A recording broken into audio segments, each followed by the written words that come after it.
नमस्कार दोस्तों, हमारे यूट्यूब चैनल स्टडी विद राजा में आपका स्वागत है। और आज हम लोग देखने वाले हैं यूपी टीजीटी पीजीटी आर्ट में नेक्स्ट चैप्टर है हड़प्पा कालीन कला। क्या है हड़प्पा कालीन कला? अगर हम टोटल इस पीडीएफ की बात किया है तो इसमें हमने सारे क्वेश्चन को समाप्त किया है। 19 पेजों की ये पीडीएफ है। ठीक है, हड़प्पा कालीन जितने भी साक्ष्य हैं और इम्पोर्टेंट पॉइंट हैं सभी को हमने सम्मिलित किया है। चलिए देखते हैं हड़प्पा कालीन कला। हड़प्पा कालीन कला आदि ऐतिहासिक काल के अंतर्गत आती है। किसके अंतर्गत आती है? आदि ऐतिहासिक काल के अंतर्गत आती है। सिंधु घाटी सभ्यता के अंतर्गत हमें कला का सुविकसित स्वरूप देखने को मिलता है। इस सभ्यता से हमें वास्तुकला, मूर्तिकला, चित्रकला, उत्कीर्ण कला, मृदभांड कला आदि के प्रमाण प्राप्त होते हैं। अगर हड़प्पा कालीन की बात की जाए, ठीक है, ये किसके अंतर्गत आती है? आदि ऐतिहासिक काल के अंतर्गत आती है। सिंधु घाटी सभ्यता के अंतर्गत हमें कला का सुविकसित स्वरूप देखने को मिलता है। इसके अलावा हमें इस कला की बात की जाए तो वास्तुकला, मूर्तिकला, चित्रकला, उत्कीर्ण कला, मृदभांड कला के क्या है साक्ष्य में प्राप्त होते हैं। नेक्स्ट देखते हैं हम लोग हड़प्पा के बारे में देखते हैं। हड़प्पा के टीले के विषय में सर्वप्रथम जानकारी 1826 ईस्वी में चार्ल्स मैसन ने दी थी। किसने दी थी? चार्ल्स मैसन ने दी थी। नेक्स्ट पॉइंट है हड़प्पा पाकिस्तान के पंजाब प्रांत में स्थित मोंटगोमरी साहिवाल जिले में रावी नदी के बाएं तट पर स्थित है। कहाँ पर? रावी नदी के बाएं तट पर स्थित है। पुरातत्व स्थल के रूप में हड़प्पा की खोज 1921 ईस्वी में दयाराम साइनी ने की थी और उस समय पुरातत्व विभाग के निर्देशक थे। कौन थे? जॉन मार्शल थे। और इन्हीं के नेतृत्व में खुदाई किसने करवाई थी? दयाराम साइनी ने करवाई थी। आगे बढ़ते हैं हम लोग। इस स्थल की खुदाई में माधव स्वरूप बस तथा मार्टिमर ह्यूलर दो नाम के व्यक्ति थे। इनका भी क्या था? योगदान रहा है इस खुदाई में, हड़प्पा की खुदाई में। नेक्स्ट पॉइंट है हड़प्पा में नगर नियोजन की अगर बात करें तो पश्चिम से पूर्व में किया गया है। यह नगर 2 टीलों पर बना हुआ था। पश्चिमी टीला अपेक्षाकृत ऊंचा था और 4 दीवारी से सुरक्षित था, जिसे दुर्ग टीला कहा जाता है। किसे क्या कहा जाता है? दुर्ग टीला कहा जाता है। जबकि पूर्वी टीला नीचा था जहां सामान्य लोगों का निवास था, इसे नगर टीला कहा जाता है। नेक्स्ट देखते हैं हम लोग हड़प्पा से प्राप्त प्रमुख साक्ष्यों की बात कर लेते हैं। कौन कौन से साक्ष्य हमें प्राप्त हुए हैं हड़प्पा से? सबसे पहले बात करें तो श्रमिक आवास मिले हैं हमें। 2 पंक्तियों में कुल 15 आवास मिले हैं। इसके अलावा अन्नागार की बात करें तो अन्नागार भी प्राप्त हुए हैं। 6 की 2 पंक्तियों में निर्मित कुल 12 कक्षों वाले एक अन्नागार प्राप्त हुआ है। ठीक है, नेक्स्ट देखते हैं अनाज कूटने के वृत्ताकार चबूतर भी प्राप्त हुए हैं। इसके अलावा कब्रिस्तान के भी साक्ष्य प्राप्त हुए हैं। हड़प्पा के सामान आवास के दक्षिण में स्थित यहाँ के कब्र से तांबे का दर्पण, सोने के हार, कागज, श्रृंगारदानी आदि वस्तुएं प्राप्त हुई हैं। कब्रिस्तान की अगर हम बात करें RH, यह नवीन कब्रिस्तान है। यहाँ दफनाए गए लोग कब्रिस्तान R37 से मिले मनुष्यों से भिन्न प्रकृति के प्रतीत होते हैं। नेक्स्ट पॉइंट देखते हैं लाल बलुए पत्थर का 9 सेंटीमीटर ऊंचा मानव धड़ राष्ट्रीय संग्रहालय नई दिल्ली में है संग्रहित है। क्या मिला है यहाँ से? लाल बलुए पत्थर का 9 सेंटीमीटर ऊंचा मानव का धड़ सिर मिला हुआ है, जो कहाँ पर रखा गया है? राष्ट्रीय संग्रहालय नई दिल्ली में रखा गया है। नेक्स्ट देखते हैं श्याम बलुए पत्थर या काले पत्थर से बना 10 सेंटीमीटर ऊंचा मानव धड़ प्राप्त हुआ है, जो नृत्य की मुद्रा में है, जिसे नटराज भी कहा जाता है। क्या कहा जाता है? नटराज भी कहा जाता है। 10 सेंटीमीटर का है, ऊंचा है। नेक्स्ट देखते हैं हम लोग हड़प्पा से मां के साथ जुड़वा बालकों की मिट्टी की मूर्तियां मिली हैं। यह मूर्ति राष्ट्रीय संग्रहालय नई दिल्ली में स्थित है। ठीक है, क्या मिली है? मां के साथ जुड़वा बालकों की मिट्टियों की मूर्तियां मिली हैं। वो कहाँ पर रखी गई हैं? राष्ट्रीय संग्रहालय नई दिल्ली में है, वहाँ पर रखी गई हैं। नेक्स्ट पॉइंट है स्त्री के गर्भ से निकलता पौधा उर्वरता की देवी का चित्र हड़प्पा से प्राप्त हुआ है। यह भी ध्यान रखना, उर्वरता की देवी इंपॉर्टेंट है ये। नेक्स्ट देखते हैं एक मोहर जिस पर सिर के बल उल्टी खड़ी नग्न नारी की आकृति चित्रित है, जिसे गर्भ से वनस्पति को प्रस्फुट होते हुए दिखाया गया है। मोहर के दूसरी तरफ मनुष्यों के भीड़ का अंकन है और एक आदमी हसिया जैसा अस्त्र लिए खड़ा हुआ है। यह भी हमें कहाँ प्राप्त हुआ? हड़प्पा कालीन से। नेक्स्ट पॉइंट है एक अन्य मोहर पर नग्न नारी का अंकन है, जो पीपल की 2 शाखाओं के बीच में खड़ी हुई है, जो हमें प्राप्त हुई है। नेक्स्ट देखते हैं बर्तन मृदभांड पर बने मछुआरे का चित्र मिला हुआ है। इसके अलावा तांबे का बना हुआ इक्का मिला है, तांबे का बना हुआ स्केल मिला है, तांबे की पुरुष आकृति भी प्राप्त हुई है। नेक्स्ट पॉइंट हम लोग देखते हैं कांचली मिट्टी की गिलहरी, मछली, कछुआ, घड़ियाल आदि जलचरों की मूर्तियाँ भी प्राप्त हुई हैं। इसके अलावा हड़प्पा से एक सेलखड़ी की बनी मोहर मिली है, जिस पर गरुड़ का अंकन हुआ है, जो पंजे में सर्प को दबोचे हुए है। ठीक है, अब मोहनजोदड़ो की हम लोग बात कर लेते हैं। मोहनजोदड़ो के बारे में इतिहास को जान लेते हैं। मोहनजोदड़ो यह सिंधी भाषा का शब्द है। इसका आशय है मृतकों का टीला। क्या असह्य मृतकों का टीला। इसे सिंध का बाग कहा जाता है। किसे कहा जाता है? मोहनजोदड़ो को कहा जाता है। यह स्थान पाकिस्तान के सिंध प्रांत में लरकाना जिले में स्थित है। यह सिंधु नदी के दाएं तट पर स्थित है। इस स्थल की खोज 1922 ईस्वी में रखालदास बनर्जी ने जॉन मार्शल के नेतृत्व में की थी। किसने की थी? रखालदास बनर्जी ने की थी। कब की थी? 1922 में की थी। किस स्थान पर स्थित है? पाकिस्तान के सिंध प्रांत में लरकाना जिले में स्थित है। सिंधु नदी के दाएं तट पर स्थित है। नेक्स्ट हम लोग देखते हैं, यह नगर 2 टीलों पर बना हुआ है। पूर्व में निचले नगर की योजना मिली है, जबकि पश्चिमी टीला दुर्गीकृत है। पश्चिमी टीला कैसा है? दुर्गीकृत है। इस टीले से विशिष्ट बनावट के प्रमाण प्राप्त होते हैं। यहाँ अनेक सार्वजनिक इमारतों के प्रमाण प्राप्त होते हैं। इस नगर की विशालता एवं विकसित स्वरूप को देखते हुए इसे राजधानी नगर कहा गया है। किसे कहा गया है? मोहनजोदड़ो को कहा है। प्रमुख साक्ष्यों की अगर हम लोग बात करें तो पुरोहित आवास मिला है। यह स्नानागार के उत्तर में 83 मीटर लंबा तथा 24 मीटर चौड़ा विशाल भवन था। मोहनजोदड़ो से पुरोहित मूर्ति के प्रमाण प्राप्त होते हैं, किंतु मंदिर के प्रमाण प्राप्त नहीं हुए हैं। कहाँ से? मोहनजोदड़ो से। नेक्स्ट हम आगे देखते हैं, अन्नागार की बात करें। अन्नागार स्नानागार के पश्चिम में स्थित है। मोहनजोदड़ो से प्राप्त अन्नागार पक्की ईंटों से बना हड़प्पा सभ्यता का सबसे विशाल संरचना है, जिसकी लंबाई 45.71 मीटर लंबा और चौड़ाई 15.23 मीटर चौड़ा है। इसमें ईंटों के बने विभिन्न आकार प्रकार के 27 प्रकोष्ठ मिले हैं। विद्वानों का विचार है कि यह राजकीय भंडारागार था, जिसमें जनता से कर के रूप में वसूल किया हुआ रखा जाता था। मिस्र तथा मेसोपोटामिया की सभ्यता में भी इस प्रकार के अन्नागार के अवशेष प्राप्त हुए हैं। ठीक है, प्रमुख अन्नागार के बारे में हमने बता दिया है। ठीक है, विशाल अन्नागार प्राप्त हुए हैं मोहनजोदड़ो से अगर बात की जाए तो, जिसकी लंबाई क्या थी?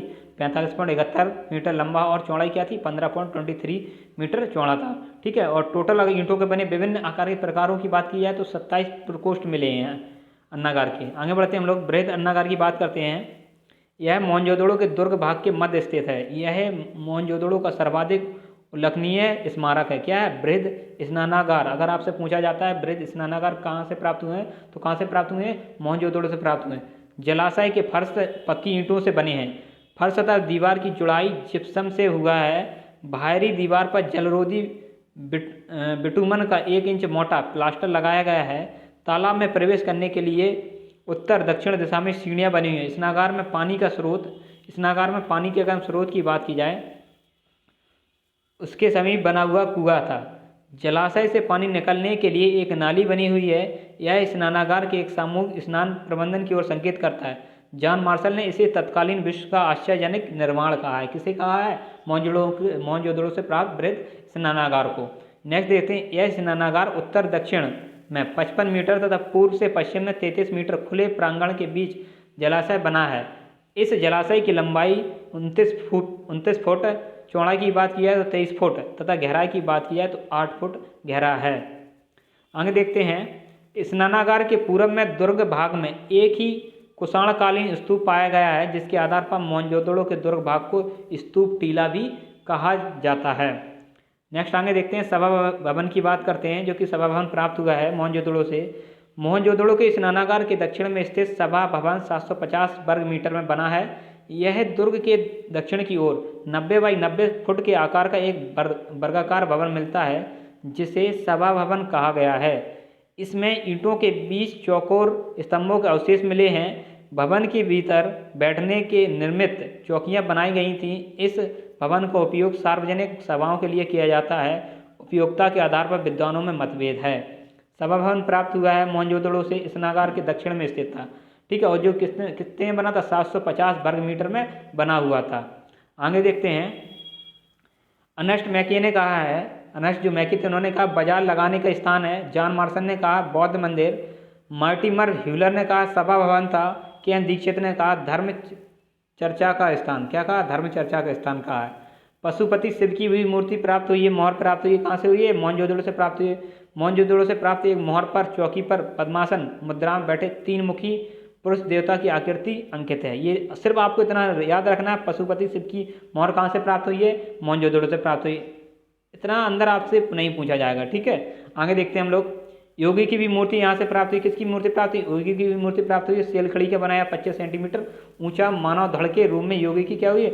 मूर्ति प्राप्त हुई है। नेक्स्ट देखते हैं, नर्तकी की भी मूर्ति प्राप्त हुई है। किसकी मूर्ति प्राप्त हुई? नर्तकी की भी मूर्ति प्राप्त हुई। कहाँ से हुई है? मोहनजोदड़ो से कांसे से बनी हुई नर्तकी की मूर्ति जो प्राप्त हुई, जिसकी ऊंचाई 10.5 सेंटीमीटर थी। ठीक है, जिसे मानव निर्मित प्रथम धातु मूर्ति माना जाता है। नर्तकी की मूर्ति को मानव निर्मित प्रथम धातु माना जाता है। आगे देखते हैं, मनुष्य, नर नारी, पशु पक्षियों की मृण मूर्तियां मिली हैं मोहनजोदड़ो से। इसके अलावा नेक्स्ट देखते हैं हम लोग, छोटे श्रृंग वाले बलिष्ठ वृषभ की मृण मूर्ति मिली है, जो समस्त मृण मूर्तियों में सर्वाधिक कलात्मक है। नेक्स्ट है, मोहनजोदड़ो से चूने पत्थर की बनी भेड़ तथा हाथी की संयुक्त मूर्तियां भी प्राप्त हुई हैं। इसके अलावा कुंभकारों के 6 भट्टे भी प्राप्त हुए हैं। इसके अलावा हाथी का कपाल खंड भी प्राप्त हुआ है। इसके अलावा गले हुए तांबे के ढेर भी प्राप्त हुए हैं। इसके अलावा सीपी की बनी हुई पटरी भी प्राप्त हुई। इसके अलावा गीली मिट्टी पर कपड़े के साक्ष्य के भी प्राप्त हुए हैं। इसके अलावा बात करें मिठाई बनाने के सांचा है, मिठाई बनाने के सांचा भी प्राप्त हुआ है। एक मोहर पर नाव का अंकन है, वो भी प्राप्त हुई है। एक मोहर पर वृक्ष के तने से निकलते हुए 2 श्रृंगी पशुओं को दिखाया गया है, वो भी हमें साक्ष्य प्राप्त हुए हैं। एक मोहर पर एक अर्धमानव आकृति को 2 व्याघ्रों से लड़ते हुए दिखाया गया है। नेक्स्ट पॉइंट है, मोहनजोदड़ो की सड़क की अगर हम लोग बात करें तो मोहनजोदड़ो की मुख्य सड़क 33 फीट चौड़ी थी, जिसे पुराविदों ने राजपंथ कहा है। क्या कहा? राजपंथ कहा है। अन्य सड़कों की लंबाई 9 फीट से लेकर 12 फीट है। गलियां जो थी वो 4 फीट चौड़ी थी। सड़कें मिट्टी की बनी होती थीं, जबकि नालियां पक्की ईंटों से बनी होती थी। प्रत्येक घरों में कुएं के साक्ष्य प्राप्त हुए हैं। कहाँ से प्राप्त हुए हैं? मोहनजोदड़ो से प्राप्त हुए हैं। अब हम लोग बात करते हैं लोथल की। किसकी बात करेंगे? लोथल की बात करते हैं। लोथल की अगर हम बात करें तो गुजरात के खंबा क्षेत्र में अहमदाबाद जिले में भोगवा और साबरमती के संगम के समीप भोगवा तट पर स्थित है। इस नगर की खोज 1954 में एस.आर. राव ने की थी। एस.आर. राव का पूरा नाम शिकारीपुरा रंगनाथ राव था, परंतु उत्खनन कार्य 1955 से 1963 के मध्य हुआ था। ठीक है, लोथल कहाँ पर स्थित है? यह गुजरात के खंबा क्षेत्र में अहमदाबाद जिले में भोगवा नदी के तट पर स्थित है। आगे देखते हैं हम लोग, इस नगर की खुदाई से केवल एक टीले का प्रमाण मिला है। यह टीला एक मजबूत दीवार से किलेबंद था। लोथल की बसावट हड़प्पा मोहनजोदड़ो से मिलती है, इसलिए इसे लघु हड़प्पा लघु मोहनजोदड़ो भी कहा जाता है। किसे कहा जाता है? लोथल को कहा जाता है। लोथल की खुदाई से एक कृत्रिम बंदरगाह मिला है, जिसका आकार 214 बाई 36 मीटर, उत्तरी दीवार पर 12 मीटर चौड़ा प्रवेश द्वार था। यह बंदरगाह नदी तट से दूर बनाया गया था तथा एक नहर के माध्यम से नदी से संबंध किया गया था। लोथल से प्राप्त प्रमुख साक्ष्यों की बात करें, लोथल के बाजार में संघ का कार्य करने वाले दस्तकारों और ताम्रकारियों के कारखाने थे। इसके अलावा फारस की मुद्रा और पक्के रंग में रंगे हुए पात्रों की उपलब्धि से स्पष्ट होता है कि लोथल सिंधु सभ्यता काल में सामुद्रिक व्यापारिक गतिविधियों का क्या रहा है? केंद्र रहा है। नेक्स्ट हम लोग देख लेते हैं, लोथल से प्राप्त एक मृदभांड पर अंकित दृश्य की पहचान पंचतंत्र की कहानी चालाक लोमड़ी से संबंधित है। इसके अलावा कृत्रिम बंदरगाह के भी साक्ष्य प्राप्त हुए हैं। व्यापारिक नगर के भी साक्ष्य प्राप्त हुए हैं। धान की भूसी के प्रमाण रंगपुर में मिले हैं। यज्ञ के प्रमाण कालीबंगा से प्राप्त हुए हैं। इसके अलावा तांबे का बना कुत्ता सारस हंस भी प्राप्त हुए हैं। मृदभांडों पर बदक का चित्रण भी प्राप्त हुए हैं। इसके अलावा बात करते हैं, हाथी दांत की बनी वस्तुएं भी प्राप्त हुई हैं। खेल बोर्ड भी प्राप्त हुआ है। गोरिल्ला की मृड मूर्ति भी प्राप्त हुई है। बांट मापतौल की वस्तुएं भी प्राप्त हुई हैं। इसके अलावा घोड़े की मृग मूर्ति भी प्राप्त हुई है। 3 युग में समाधियां भी प्राप्त हुई हैं। मनके बनाने का कारखाना चंदूदड़ो से प्राप्त हुआ है। सेलखड़ी की बनी गोल मोहर, जिस पर 1-2 मुए राक्षस का अंकन है, जिसके आगे 2 हिरण को कूदते हुए दिखाया गया है। यहाँ से एक तांबे का सारस मिला है। कहाँ से? लोथल से मिला है। कालीबंगा की हम लोग बात कर लेते हैं। कालीबंगा से प्राक हड़प्पा एवं हड़प्पा कालीन संस्कृतियों के अवशेष मिले हैं। कालीबंगा का शाब्दिक आशय है काले रंग की चूड़ियाँ। यह नगर राजस्थान के हनुमानगढ़ जिले में स्थित है। यह नगर घग्गर नदी के बाएं तट पर किनारे स्थित है। कहाँ पर है? घग्गर नदी के बाएं तट पर स्थित है। घग्गर की पहचान प्राचीन सरस्वती नदी के अवशेष के रूप में की जाती है। पुरस्थल की अगर हम लोग बात कर लेते हैं, पुरस्थल कालीबंगा की खोज सर्वप्रथम अमलानंद घोष ने 1953 में की थी। कब की थी? 1953 में की थी। कालीबंगा की खुदाई से पूर्वी तथा पश्चिमी से 2 टीले मिले हैं। ये दोनों टीले अलग अलग दीवारों से किलेबंद हैं। इसकी विशिष्टता के कारण कुछ विद्वानों का विचार है कि यह सेंधा सभ्यता की तीसरी राजधानी रही होगी। कौन सी? कालीबंगा। कालीबंगा से प्राप्त साक्ष्यों को देख लेते हैं। कालीबंगा से भवनों को अलंकृत करने का साक्ष्य प्राप्त हुआ है। एक पल्ले वाले दरवाजे के साक्ष्य मिले हैं। इसके अलावा कालीबंगा की नालियाँ खुली हुई हैं। कुछ स्थलों से लकड़ी को क्रोध कर नाली बनाने का साक्ष्य प्राप्त हुआ है। इसके अलावा यहाँ की खुदाई से अलंकृत ईंटों की बनी एक फर्श का उदाहरण भी प्राप्त होता है। नेक्स्ट हम लोग देख लेते हैं। खेत के जुताई के साक्ष्य भी प्राप्त हुए हैं। एक साथ चना व सरसों बोए जाते थे। मिश्रित कृषि होती थी। इसके अलावा भूकंप आने के भी साक्ष्य प्राप्त हुए हैं। यज्ञ वेदी का प्रमाण भी प्राप्त हुए हैं। यहाँ के लोग यज्ञ प्रक्रिया से क्या थे? परिचित थे। इसके अलावा खोपड़ी की शल्य क्रिया के भी साक्ष्य प्राप्त हुए हैं। तांबे का वृषभ मिला है। अग्निकुंड के भी साक्ष्य प्राप्त हुए हैं। युगल तरह तथा प्रतीकात्मक समाधियाँ भी प्राप्त हुई हैं। ठीक है, ये इतना ही इम्पोर्टेंट था। अब हम लोग देखते हैं, ये इतना इम्पोर्टेंट नहीं है। ठीक है, धौलावीरा के बारे में हम लोग जान लेते हैं। ये इम्पोर्टेंट है क्योंकि हम लोग वही पढ़ रहे हैं जो आपके एग्जाम के लिए बहुत इंपॉर्टेंट है। धौलावीरा की अगर हम बात करें, धौला का मतलब होता है सफ़ेद मिट्टी और वीरा का मतलब होता है कुगा। धौलावीरा का शाब्दिक आशय है सफ़ेद कुगा। धौलावीरा नगर गुजरात के कच्छ जिले में भचाऊ तालुका में खादर बेट के उत्तर पश्चिम में स्थित है। ठीक है, धौलावीरा।